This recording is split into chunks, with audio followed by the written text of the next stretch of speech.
मेरे ना जब पहले मेरी नानी का इंतकाल हुआ था, उसके बाद मेरे नाना का इंतकाल हुआ। अब जब मेरे नाना का इंतकाल हुआ तो अब मेरे घर में कोई मर्द था नहीं। फिर मेरे एक कज़न थे, तो हम सब अनफॉर्चुनेटली, मैं और मेरी मम्मी भी कब्रिस्तान गए और वहाँ पे सूरा यासीन पढ़ना शुरू किया।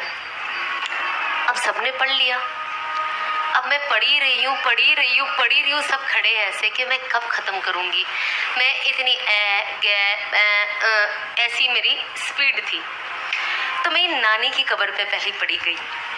अब जब नाना की कब्र पे गए तो सबसे पहले मेरे भाई ने बोला तू रहने दे तू घर जाके पढ़ लेना, क्योंकि इतना स्लो पढ़ती हो। तो ऑफ कोर्स आई रिग्रेट, वो मेरा I think first and last time था जो मैं गई, और जब मुझे ऑफ कोर्स समझ पड़ी कि कब्रिस्तान बिल्कुल नहीं जाना चाहिए।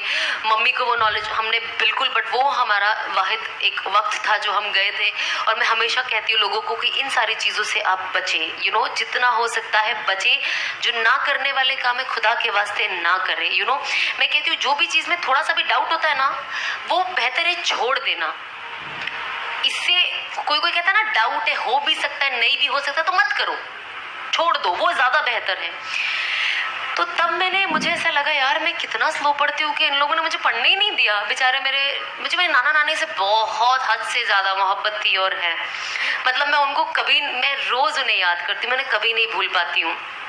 और हर वक्त जब भी मैं देखती हूँ मुझे लगता है अल्लाह में मेरे नाना नानी की मगफिरत कर दे, क्योंकि मैं इतनी छोटी थी, मुझे लगा मैं उतना मेरी नाना नानी के लिए कर नहीं पाई जो मुझे करना था।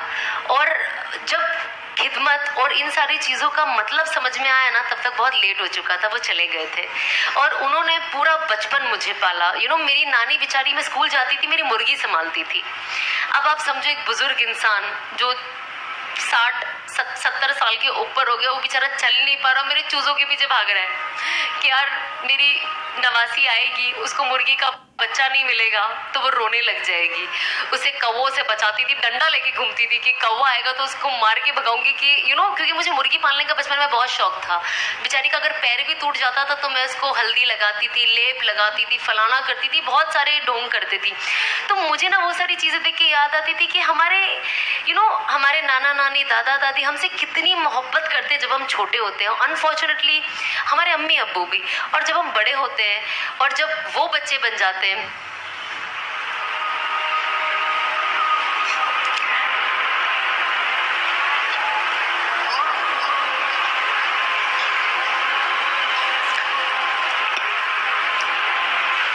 तो हमें उन्हें समझना कितना मुश्किल हो जाता है।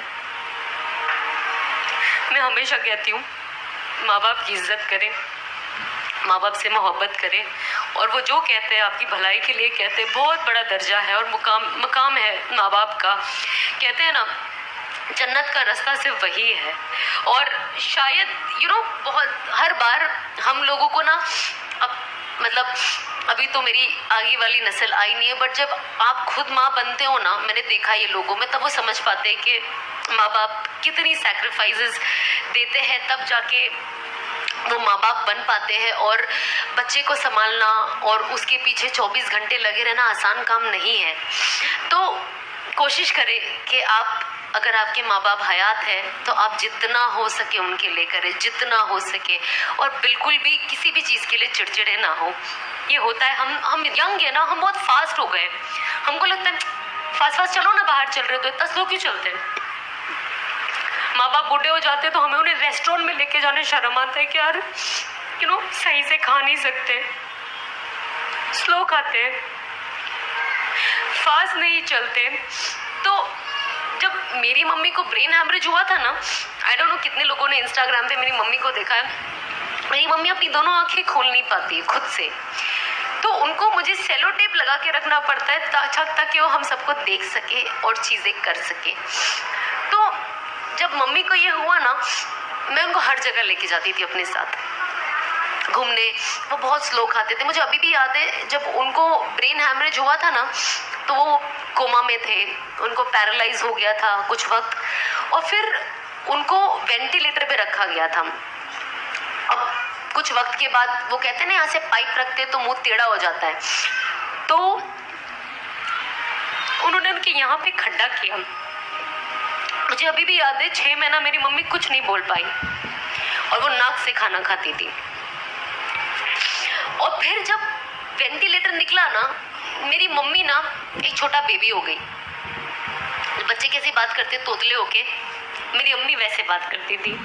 जो सिर्फ मतलब एक माँ की मोहब्बत क्या होती है ना, मुझे लगता है जब मैं मेरी अम्मी की अम्मी बन गई ना, मुझे रियलाइज हुआ। क्योंकि जब मेरी अम्मी बात करती थी ना, वो बात सिर्फ मैं समझ पाती थी, घर में कोई समझ नहीं पाता था। अगर मेरी मम्मी को कुछ चाहिए तो मेरी मम्मी कहती थी, सब मुझे बोलते थे क्या बोल रहे खाला, क्या बोल रहे खाला। तो मैं कहती थी ये मांग रहे हैं, ये मांग रहे। तो आज होता है ना कि बच्चा क्या बोलता है, शायद किसी और का जब बच्चा हम नहीं समझ पाते, वो सिर्फ माँ उसकी जुबान समझ पाती है। तो वो चीज़ मैं मेरी अम्मी की समझ पाती थी। तो जब मेरी अम्मी जब बात करने लग गई ना, मुझे ऐसा लगा अल्लाह का शुक्र है कि मेरी मम्मी अल्हम्दुलिल्लाह ठीक होते जा रहे हैं। वरना डॉक्टरों ने तो बोल दिया था कि अब ये नहीं बचेंगे, और डॉक्टर खुद कहता है कि ये एक मिरेकल है कि आपकी अम्मी कैसे बच गए। तो आज मुझे लगता है शायद मेरी अम्मी को इस मेरी हिदायत का जो ये वक्त है ये देखना था। शायद अल्लाह ने इसीलिए उन्हें हयात रखा कि वो ये देख पाए कि उनकी बेटी उनके लिए जहन्नम का नहीं बल्कि इंशाअल्लाह अल्लाह ने चाहा तो उनकी मगफिरत और जन्नत का जरिया बनेगी। तो एज एन औलाद हम कोशिश करें कि कुर्बानी अपने गुनाहों से अगर आप तौबा करोगे और कुर्बानियां दोगे, इंशाअल्लाह इसका फायदा आपके अम्मी अब्बू को होगा। दुनिया में हम अपने माँ बाप को कितना भी आई लव यू बोल ले, कितनी भी पप्पियाँ ले ले, मैं मेरी माँ को कितने भी महंगे से महंगा कपड़ा दिला दूँ, महंगे सोना दिला दूँ, जो भी दुनिया की चीज़ें दिला दूँ, लेकिन अगर मैंने उनकी आखिरत खराब कर दी तो कहते हैं ना ऐसी औलाद का क्या फ़ायदा। इसीलिए हम कहते हैं ना अल्लाह से नेक साले औलाद मांगो कि वो आपकी मगफिरत का जरिया बने, ना कि आपकी जहन्नम का जरिया बने। कि क़यामत के दिन उनसे ये पूछा जाए कि आपने इनकी परवरिश क्यों नहीं की सही तरीके से। तो मैं चाहूँगी कि क़यामत के दिन अल्लाह उनसे कहे ना कि शाबाश, आपने इतनी अच्छी बेटी की परवरिश की है कि आज ये खुद भी जन्नत जाएगी, आपको भी लेके जाएगी और शायद और कुछ लोगों को साथ लेकर चले जाए।